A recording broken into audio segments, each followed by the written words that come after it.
우리에게 좋은 일이 일어납니다. 여러분이 만일 거주하기 위해서 집을 사거나 새로 짓게 된다면 어떤 것을 최우선으로 생각하시겠습니까? 직장이나 사업장입니까? 주변 환경입니까? 아니면 교육 환경이 좋은 곳입니까? 공부하는 자녀가 있는 사람이라면 교육 여건을 최우선적으로 고려할 것이고, 재산 증식에 관심이 많은 사람이라면 차후의 경제적 가치를 먼저 생각하게 될 것입니다. 연세가 있는 분이라면 좋은 의료시설이 있는 것을 생각하지 않을 수 없습니다. 그 중에 정말 영적인 삶에 가치를 두는 사람이라면 시편 84편 10절의 말씀처럼 주의 궁정에서의 한 날이 다른 곳에서의 첫날보다 나은즉 악인의 장막에 사는 것보다 내 하나님의 성전 문지기로 있는 것이 좋사오리 라고 고백하면서 영적인 양식이 공급받고 내 신앙을 건강하게 키워갈 수 있는 좋은 교회가 있는 것을 최우선으로 고려할 것입니다. 그런데 우리가 어떤 도시에 정착하여 살기 시작했는데 주변에 다음과 같은 요소들이 있다고 가정해 보십시오. 집에서 멀지 않는 곳에 이단교회와 다 종교시설 또 이방 신전들이 즐비하고 사단 숭배자들이 운영하는 유명한 병원이 있는 곳, 그리고 집 가까이에 커다란 도서관이 있는데 온통 잘못된 사상을 담은 책들로 가득 찬 그런 곳 말입니다. 그래서 도시 전체의 분위기가 여러분이 믿는 기독교적인 가치와는 전혀 다를 때, 아니 오히려 적대적이라면 어떻게 하시겠습니까? 이런 환경에서 자녀들을 기른다는 것은 대단히 위험합니다. 자녀들뿐 아니라 우리 자신의 삶도 파괴될 가능성이 아주 큽니다. 주변 환경은 절대 무시할 수 없기 때문입니다. 그런데 오늘 살펴볼 버가모라는 도시가 바로 그런 도시였습니다. 버가모는 소머나에서 북쪽으로 110km 떨어진 도시로서 일단 도시의 외형부터 독특한 분위기를 풍겼습니다. 도심 중앙에 약 350m 높이로 우뚝 솟은 언덕은 안산나무로 이루어진 반면 천연메사 즉 테이블 지형을 형성했는데, 거기에 경사 80도로 깎여진 거대한 원형극장이 세워졌고 꼭대기 부분에 웅장한 신전들과 성체로 이루어진 도시국가의 언덕인 아크로폴리스가 세워졌습니다. 여기에 헬라 신화의 제우스 신, 승리의 여신이자 버가모의 수호신 아데나, 황소로 상징되는 수호신 디오니소스, 뱀으로 상징되는 치료와 의술의 신 아스클레피오스 등의 신전이 들었었습니다. 제우스의 제단만 하더라도 높이 12m의 엄청나게 큰 제단이었습니다. 무엇보다 버가모에는 로마 황제의 신전이 우뚝 솟아 있었습니다. 버가모는 당시 소아시아 지역에서 로마 황제 제2의 주요 중심지였고, 황제 숭배의 신전 감독자라는 네오크루스라는 영예로운 칭호를 3번이나 얻은 바 있습니다. 버가모는 죽은 황제의 신전을 세우는 당시의 관례를 깨고 주후 29년 생존하는 로마 황제 아우구스투스를 숭배하는 신전을 최초로 건축할 정도로 황제 숭배에서 열심이었습니다. 이런 제국의 든든한 후원을 가져다 주었고, 버가모에는 이 주변 지역 전체를 관할하는 로마 총독의 소재지가 있었습니다. 버가모 도시의 유상을 보여준 것 중 하나가 당시 20만 권의 도서를 소장했던 거대한 규모의 도서관입니다. 이처럼 한눈에 보기에도 압도적인 우상 숭배의 도시의 모습은 성도들에게 큰 위협과 도전이 되었습니다. 분명히 이곳에는 끊임없는 신들의 축제가 있었을 것입니다. 황제를 기념하는 축제도 성대하게 열렸을 것입니다. 이러한 분위기에서 충성된 성도로 산다는 것은 결코 쉽지 않았을 것입니다. 이는 우리가 현재 모슬렘 구원에서 신앙생활하는 것과 유사합니다. 소아시아의 7개마다 제가 아까 어려움도 시험도 많았지만 순교자가 생긴 것은 버가모 교회가 유일합니다. 그만큼 버가모라는 도시의 영적 분위기는 교회 적대적이었고 그만큼 신앙생활을 하기에 어려웠던 도시였습니다. 이런 것을 주님께서 모르시겠습니까? 오늘 본문은 이러한 형편에 처한 버가모 교회에게 주어진 메시지입니다. 12절과 13절 보십시오. 버가모 교회 사자에게 편지하라. 좌우의 날선 검을 가진 이가 이르시되 내가 어디에 사는지를 내가 아노니 거기는 사단의 권자가 있는 데라. 내가 내 이름을 굳게 잡아서 내 충성된 증인 안디바가 너희 가운데 곧 사단이 사는 곳에서 죽임을 당할 때도 나를 믿는 믿음을 저버리지 아니하였노라. 주님은 이들이 어떤 상황에 처해 있는지 아셨습니다. 그래서 이들이 있는 곳이 사단의 권자가 있는 곳이라고 하셨습니다. 이는 버가모의 황제 숭배를 비롯한 우상 숭배를 통해 사단이 역사하고 있음을 나타냅니다. 주님은 이런 상황에서 안디바가 순교한 걸 아셨고 그 와중에서도 버가모 교회 성도들이 믿음을 저버리지 않고 충성스럽게 교회를 지키는 것을 아셨습니다. 초대교회 전성에 의하면 안디바는 버가모의 감독으로서 도미티아누스 황제의 통치 때 황제 숭배를 거부하다가 체포당했으며 불에 벌겋게 달군 노새 황소 위에 얹혀져 처참하게 순교를 당했다고 합니다. 그런 진실로 예수 그리스도께서 하나님의 충성된 증인이셨던 것처럼 예수 그리스도의 순교적 죽음을 딛다는 예수 그리스도의 충성된 증인이었음이 분명합니다. 이처럼 힘든 가운데서 열심히 믿음을 지키는 것은 참으로 본받을 만한 일이었습니다. 13절에서 주목할 단어는 내가 안다는 말씀입니다. 이 말은 버가모 교회가 우상 숭배를 강요받는 그 어려운 상황을 주님께서 익히 아신다는 뜻입니다. 다시 말해 주님은 버가모 교회의 고통과 환난, 그들의 어려운 점이 무엇이며 또 그 상황에서 그들이 어떠한 결과와 어떤 행위로 살아가고 있는지에 대해서 모두 알고 계신다는 뜻입니다. 성도 여러분, 이 말씀을 들은 버가모 성도들의 마음이 어떠했겠습니까? 지나온 모진 고난의 세월을 한순간에 보상받는 듯한 느낌이 들었을 것입니다. 만물과 역사의 주관자이시며 인간의 생사화복을 주장하시는 주님께서 얘들아 내가 너희 환난과 역경을 다 안다고 하신 그 한마디를 인해서 보려는 감격의 눈물이 흘렀을 것입니다. 왜 그렇습니까? 이것은 모진 세월을 지나가면서 인간이 한결같이 느끼는 감정이 정화되기 때문입니다. 고난과 환난을 경험하는 인간이 갖는 감정이 무엇입니까? 그것은 극한 외로움입니다. 하늘 아래 나 혼자 있는 듯한 같은 느낌입니다. 극한 어려움에 처한 사람들이 한결같이 하는 말이 무엇입니까? 내 곁에는 나를 알아주는 사람이 없다. 아무도 나를 이해하지 못한다는 그러한 느낌입니다. 심지어 어떤 분은 내가 고통받을 때 주님이 어떻게 하셨습니까? 하면서 반문하는 이들도 허다하게 있습니다. 곧 곤란과 역경 속에서 인간은 외로움을 느끼며 고독해지고 홀로 그 험난한 길을 가는 듯한 느낌을 받는 것입니다. 버가모 성도들 역시 예외가 아니었습니다. 그들도 참으로 힘겨운 싸움을 하면서 혼자의 느낌을 가졌을 것입니다. 그런데 주님께서 너희는 혼자가 아니다. 너희가 보여준 믿음을 내가 안다. 너희가 얼마나 힘들었는지 내가 안다 하셨으니 얼마나 큰 감동이 밀려왔겠습니까? 그런데 더욱 감격스러운 사실은 주님의 이러한 음성은 지금도 여전히 울려 퍼지고 있다는 사실입니다. 버가모 성도들의 모든 걸 다 아시는 주님은 오늘 우리의 어려움, 우리의 고난, 우리의 외로움 또한 아시는 줄로 믿습니다. 때로는 너무 큰 어려움을 처하게 될 때 사람은 무엇을 어떻게 기도해야 할지조차 모를 때가 있습니다. 그때 성경은 말합니다. 성령께서 말할 수 없는 탄식 가운데 우리를 위해서 기도하신다고 말입니다.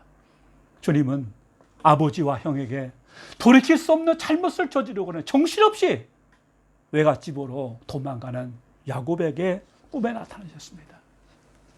그리고 말씀하십니다.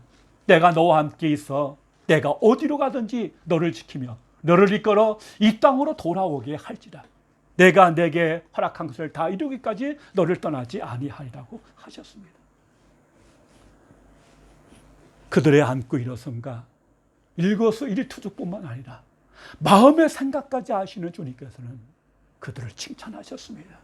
그것은 버가모 성도들이 버가모가 사단의 권자가 있는 장소임에도 불구하고 내가 내 이름을 굳게 잡아서 내 충성된 증인 안디바가 너희 가운데 곧 사단이 사는 곳에서 죽임을 당할 때에도 나를 믿는 믿음을 저버리지 않았기 때문입니다. 우린 여기서 두 가지 사실을 확인할 수 있습니다. 첫째는 버가모의 성도 안디바가 복음을 증거하다가 순교했다는 사실입니다. 둘째는 주님께서 그들을 칭찬하신 것은 순교라는 엄청난 사건에도 불구하고 버가모 교회 성도들이 믿음을 저버리지 않았다는 것입니다. 순교는 실로 엄청난 사건입니다. 죽음이란 인간이 갖고 있는 가장 원초적인 공포이며 슬픔입니다. 어제까지만 해도 신앙생활을 지도하던 사람을 잃는다는 것은 사실 감당하기 어려운 충격이었을 것입니다. 마치 폭풍처럼 이 사건은 교회를 강타했고 교회는 크게 술렁거렸을 것입니다. 어떤 일은 슬퍼했고 어떤 일은 애도했으며 또 분노했을 것입니다. 그전 그의 죽음이 가져온 공통의 생각은 신앙을 지키다가 죽을 수도 있다는 극도의 두려움이었을 것입니다. 만일 여러분이라면 이런 상황에서 어떻게 하시겠습니까? 이 경우 무엇이 최선입니까? 이런 상황 앞에서 버가모 교회가 택한 것은 순교한 안디바의 믿음을 이어받는 것이었습니다. 마치 느부갓네살 왕 앞에서 다니엘의 세침과 고백한 것처럼 그리하지 아니하실지라도 그럼에도 불구하고 우상 앞에 절하지 않는 것이었습니다. 오늘 주님은 그들의 그 믿음을 칭찬하셨습니다. 핍박에 무릎 꿇지 않고 주 예수 그리스도를 향한 그들의 마음은 일편단심 흔들리지 않았습니다. 참으로 귀하고 아름다운 믿음의 사람들이었습니다. 그러나 14절을 보면 갑자기 분위기가 반전됩니다. 14절을 읽어보십시오. 첫 단어가 무엇입니까? 그러나입니다. 말씀을 읽다가 그러나가 나오면 갑자기 불안해집니다. 그러나는 많은 경우 앞의 사실을 완전히 뒤집을 때 나오는 역적 접소사이기 때문입니다. 오늘 14절도 예외가 아닙니다. 그러나 내게 두와 같이 책망할 것이나니 거기 내게 발람의 교를 지키는 자들이 있도다. 발람이 발락을 가르쳐 이스라엘 자손 앞에 걸림돌을 놓아 우상의 제물을 먹게 하였고 또 행음하게 하였느니라. 이 말씀은 버가모 교회가 신앙의 순전함을 잃어버리고 죄의 유혹에 타협했다는 것입니다. 이런 충격적 내용입니다. 14절 말씀을 이해하기 위해서는 먼저 발람이 누구인지를 알아야 합니다. 발람은 민수기 22장에서 24장에 나오는 이방인 선지자입니다. 발람은 이스라엘 백성들이 모압 지역의 광야를 통과하여 약속의 땅으로 가고자 할 때 모압 왕 발락의 사주를 받아 이스라엘을 저주하려 했던 거짓 선지자였습니다. 하나님께서 그가 이스라엘을 저주하지 못하도록 막자 그는 꾀를 내서 이스라엘을 실족하게 했습니다. 그것은 모압 여인들 통한 미인계였습니다. 그 여인들 통해서 이스라엘 남자들을 유혹하여 성적인 부도덕을 행하게 하고 우상을 숭배하게 만든 것입니다.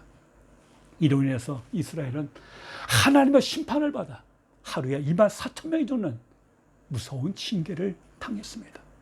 광야 다 끝나서의 무서운 시험이었습니다.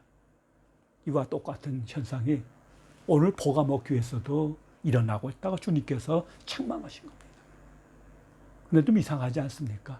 그 이유는 13절과 14절이 도무지 아기가 맞지 않기 때문입니다.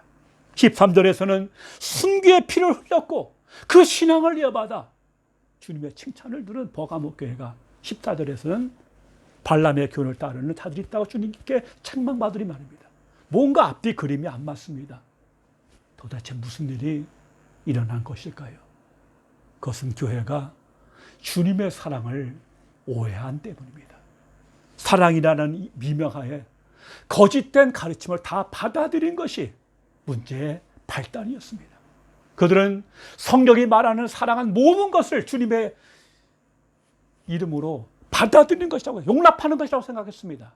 그래서 잘못된 가르침조차 여과 없이 받아들인 것입니다.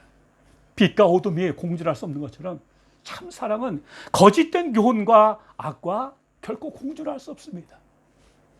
그런데 사랑이라는 이름으로 결국 하나님의 말씀의 기준이 모호해졌고 결국은 자신들의 신앙의 본질마저 훼손하는 사태까지 이르게 된 것입니다. 이 모든 것은 버가모 교회가 죄에 대한 허용적 태도를 갖고 있었기 때문에 빚어진 결과였습니다. 이런 면에서 버가모 교회는 에베소 교회는 정반대의 모습을 하고 있었습니다. 에베소 교회가 거짓된 교훈을 시험해서 교회의 정결을 유지한 반면 처음 사랑을 잃었던 것과는 반대로 버가모 교회는 거짓 교훈에 대해서 지나친 관대함으로써 결국 거짓에 물들어 버린 것입니다. 한마디로 버가모 교회는 기준을 잃어버린 교회였습니다. 거룩한 것과 더러운 것을 구분하지 못했습니다. 옳은 것은 옳다 말하고 그런 것은 그러다고 주장하지 못했던 교회였던 것입니다. 특별히 버가모 교회는 그러한 경향이 니골라 당의 교훈을 지키는 사람들에 의해서 주도적으로다가 진행됐습니다. 그들은 발람과 그의 교훈에 동조하는 세상과 타협하는 그리스도인들이었습니다. 그들은 각종 우상 숭배나 황제 숭배에 참여하는 것은 큰 문제가 아니다. 그런 건 일종의 문화 행사요. 버가모 시민으로서의 의례이기에 우리 중심만 흔들리지 않으면 된다는 식으로 합리화했습니다. 우리 식으로 말하면 신사 참배를 하면서도 마음은 주님께 드리면 되지 않느냐 하는 식이었습니다. 이러한 자기 합리화로 성도들을 잘못된 길로 이끌어갔던 것입니다. 발람은 한마디로 말하면 거짓 선지자로서 우상 숭배와 혼합주의로 잘못 인도하는 사람의 원형입니다. 세상과 타협하며 사는 것을 지혜롭고 시대를 따라 잡으며 사는 사람이라고 버가모 성도들을 꿰인 것입니다. 니골라 당은 현실과 적당히 타협하고 살아가는 무리들을 가리킵니다. 하나님을 부인하거나 예배를 드리지 않는 게 아닙니다. 그러나 세상을 멀리할 필요가 뭐 있느냐? 좋은 게 아니라는 말로 어지럽혔습니다. 여러분, 좋은 게 좋다. 어디서 많이 들어본 이야기가 아닙니까? 하나님이 세상 만물을 우리에게 주셨는데 하나님의 주신 것을 즐기는 게 무슨 문제냐고 말합니다.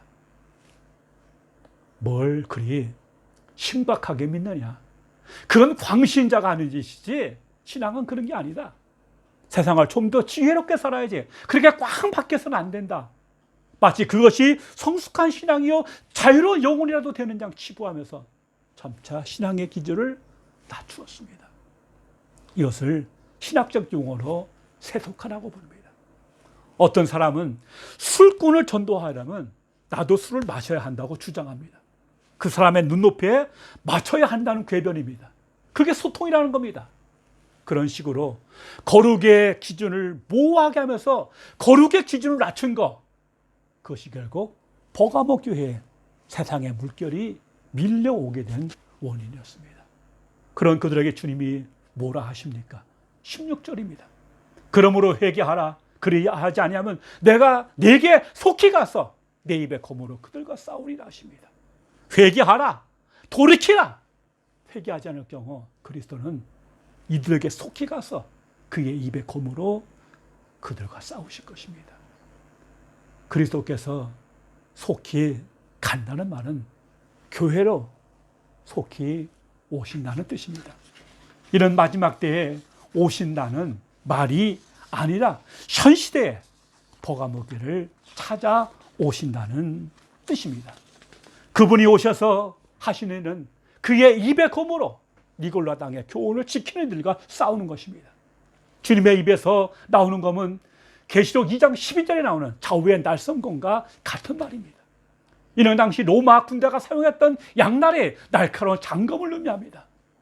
주님은 그의 입에서 나오는 좌우의 날성검과 같은 말씀으로 거짓 교리를 열심히 지키는 이들을 심판하실 것입니다. 여기서 싸우리라는 말씀은 미래형으로 전쟁을 치를 것이라는 의미가 있습니다. 이는 주님께서 오셔서 심판하시기 전에 교회가 먼저 회개하고 바른 분별력으로 이단적 교를 물리치고 거짓 교훈에 빠진 이들과 맞서 싸우라는 촉구이기도 합니다. 주님은 버가모 교회가 이러한 영적 싸움에서 이겼을 때 주어질 두 가지 선물을 약속하십니다. 17절 보시면 귀 있는 자는 성령이 교회들에게 하시는 말씀을 들을지어다. 이기는 그에게는 내가 감추인 만나를 주고 또 힘도를 줄 터인데 그들 위에 새 이름을 기록한 것이 있나니 받은 자밖에는 그 이름을 알 사람이 없다고 하십니다. 첫째는 감추인 만나이고 둘째는 이름이 새겨진 힘돌입니다. 만나는 이스라엘 백성들이 출애굽한 후 40년 동안 광야에서 먹던 음식이었습니다. 만나가 감춰진 이유가 무엇입니까? 유대인의 전성에 하면 하나님께서는 만나를 언약궤 안에 두셨습니다. 예레미야 선지자 때 예루살렘 성이 무너질 때 예레미야가 시내산의 동굴 속에 언약궤를 숨겨두고는 아무도 그 위치를 모르게 했다고 합니다. 하나님께서 그의 백성을 다시 모으시고 다시 자비를 베푸실 때 기름 부음 받은 자, 곧 메시아가 오시는데 이때 감췄던 만나가 하늘에서 내려와 그의 백성들을 먹일 거리라 합니다. 감췄던 만나는 궁극적으로 어린 양의 혼인잔치 때 먹을 음식으로 현 세대에서는 그리스도와의 교제를 통한 친밀한 생명력을 의미합니다. 예수님은 자신을 하늘에서 내려온 산떡이라고 하셨습니다. 성도는 이러한 생명의 양식을 그리스도의 살과 피를 상징하는 성찬을 통해서 경험할 수 있습니다. 예수님은 이방 신절이 주는 일시적이고 거짓된 평안과는 다른 지속적이고 만족스러운 교제를 약속하십니다. 그러므로 이기는 자에게는 예수님께서 점점 더 자신을 드러내실 것이라고 말씀하십니다. 다시 말해서 예수님의 은혜와 생명과 친밀한 그 교제를 누리게 될 것이라는 말씀입니다. 힌두는 화산 암석이 많은 버가모 지역의 특성을 반영합니다. 버가모 지역의 건물들은 주로 흑색돌로 지어졌는데 건물을 다 짓고 나서는 머릿돌을 새겨놓을 때는 흰돌을 구해서 그 위에 새겼습니다. 흰돌은 건물 전체를 기념하는 돌을 나타냅니다. 또한 흰돌은 당시에 혼인잔치와 같은 특별한 연회의 초대권이었습니다. 초대권에는 초대하는 사람의 이름이 새겨져 있었고 그 이름은 초대받은 사람에게만 개인적으로 전달되었습니다. 초대받은 사람은 초대한 사람의 이름이 새겨진 그 돌을 가지고 가야만 그 잔치에 참여할 수가 있었습니다. 따라서 흰돌에 새겨진 이름은 영광스러운 잔치에 참여할 수 있는 자격을 부여하는 것입니다. 그러므로 주님에게서 흰돌을 받는다는 것은 하나님의 자녀로 인정받아서 장차있을 어린 양의 혼인잔치에 초대받는 영광스러운 자격을 갖추게 될 것이라는 뜻입니다. 버가모 교회를 보면서 깨닫게 되는 교훈이 있습니다. 성숙한 신앙생활을 위해서는 무엇보다 균형 잡힌 삶이 중요하다는 사실입니다. 에베소 교회는 진리를 알고 말씀에 근거하여 거짓 선자자와 거짓 교사들을 분별해냈습니다. 거기에 열중하다가 그만 처음 사랑을 잃어버렸습니다. 반대로 오늘 버가모 교회는 사랑이라는 이름하에 모든 걸 다 용납하다가 진리에서 미끄러졌습니다. 실족한 것입니다. 영국의 설교자 로이드 존저는 신앙생활을 양날 위에 서는 것으로 비유했는데 정말 그렇습니다. 정말 균형 잡힌 삶이 필요합니다. 그래서 하나님께서는 모세를 이어서 이스라엘을 이끌어야 하는 여호수아에게 거듭하신 말씀이 좌나 우로 치우치지 말라 하셨습니다. 왜냐하면 치우침이 없이 말씀 한가운데를 걸어야 참 진리를 분별할 수 있기 때문입니다. 어떻게 좌나 우나 치우치지 않는 균형 잡힌 삶이 가능합니까? 이를 위해서는 이 계시의 말씀이 내 마음에서 떠나지 않게 하여라. 밤낮으로 그것을 묵상하고 마음에 새겨 거기 기록된 대로 반드시 모두 행하여라. 그러면 내가 이르려는 곳에 이르게 될 것이고 내가 뜻한 바를 이루게 될 것이라는 여호수아 1장 7절 말씀에 주목해야 합니다. 균형 잡힌 삶이란 결국 영적 분별력 있는 삶을 의미합니다. 그래서 바울은 로마서 12장 2절에서 너희는 이 세대를 본받지 말고 오직 마음을 새롭게 함으로 변화를 받아 하나님의 선하시고 기뻐하시고 온전하신 뜻이 무엇인지 분별하도록 하라고 말합니다. 하나님이 받으시는 영적 예배는 먼저 이 세대에 동화되지 않는 것이고 하나님의 뜻을 분별하는 변화된 삶이기 때문입니다. 결론은 우리의 마음, 우리의 생각이 바뀌어야 합니다. 이를 위해서는 늘 말씀을 묵상하면서 성령이 교회들에게 하시는 말씀에 귀를 기울여야 합니다. 묻습니다. 여러분은 최종적으로 누구의 말에 귀를 기울이십니까? 최종 결재권자가 누구냐는 말입니다. 아내입니까? 남편입니까? 주변에 유력한 사람입니까? 아니면 당신의 생각입니까? 그것도 아니라면 하나님의 말씀입니까? 하나님의 말씀이어야 합니다. 그래서 요한계시록에서 각 교회에 보내는 편지의 결론은 언제나 동일합니다. 귀 있는 자는 성령이 교회들에게 하시는 말씀을 들을지어다. 아멘. 기도하겠습니다. 아버지 하나님 감사합니다.